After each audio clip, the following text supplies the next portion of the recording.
Wesley Dodds, The Sandman issue 2, Robert Venditti writing with Riley Rosmo on the art. So you weren't here for this week last month, so Nope. well, just briefly, what did you think of issue 1? So look, I like Venditti a lot. I thought that first issue was very, very wordy. A lot of dialogue, a lot of almost in the tone of old comics, a lot of the narration. I liked it though. I liked that it's like, again, I'm not that familiar with the Sandman outside of JSA. So has Sandman always been a Shadow analog? Because like I've never read Sandman Mystery Theater, and I feel like I should. That's another one. But here, the fact that he's a rich guy who's going into the underworld using a gas, right? I was just getting Shadow vibes from this. It doesn't help the Rosmo art. It was because the first time I had seen Riley Rosmo was in the Batman Shadow book. So everything from the first one I liked enough to pick up number 2. I liked issue 2 significantly more because it wasn't as wordy. And it really seemed to take the premise that we had and moved it forward with this whole almost anxiety of World War II on the horizon. And what does that mean for Wesley going forward? Yeah, so it's interesting because I agree the first issue was wordy, but I still kind of liked it overall, despite my disliking of Rosmo, because I thought the concepts of like him trying to, sell non-lethal weapons to the military, and then the tease at the end of someone discovering not only who he was, but finding his book with all the deadly gases that he's trying to keep hidden. I thought that was a really intriguing ending. I think this issue I didn't like quite as much. I don't know if that's just because it was the 9th book that I read this week, so my tolerance to get through it was a little bit tougher.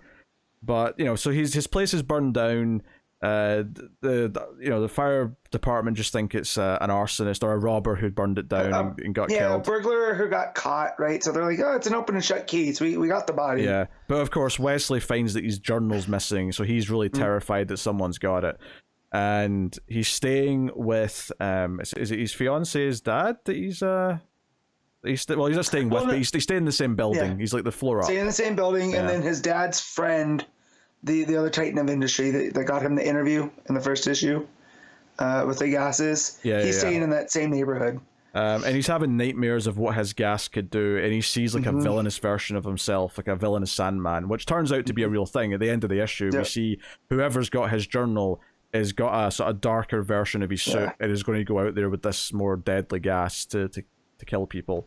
Which I do like that, and I do like Sandman investigating. He's like checking out who the arsonist might have been, and he's doing some detective work. I enjoyed those parts well enough, for sure. Where he goes in there and deals with the henchmen, but they're on amphetamines, so he has to get more direct, and he shoves a gas canister into one of their mouths. I was like, that's some good action sequences, and I'm not bothered by the Rosmo art.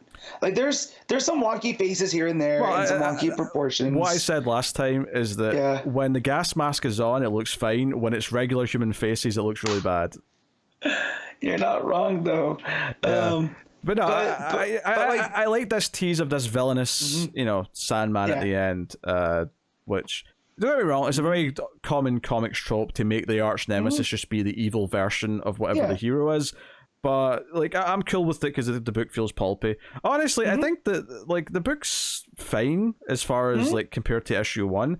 I think now that I'm looking through it again and talking about it, there's nothing that I really want to complain about versus the first issue. Like you said, it's actually less wordy, so technically it might even be the better issue. I think just for whatever reason, I just wasn't as into it this time when I read it.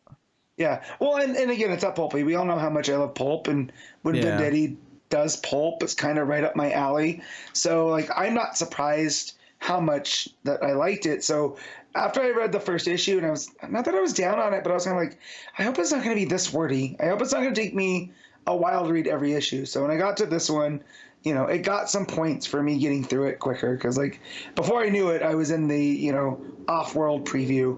And I was like, oh, okay, cool. This happened a lot quicker. So I'm probably down to read the next issue still. I think I won't feel as much strained reading them next time.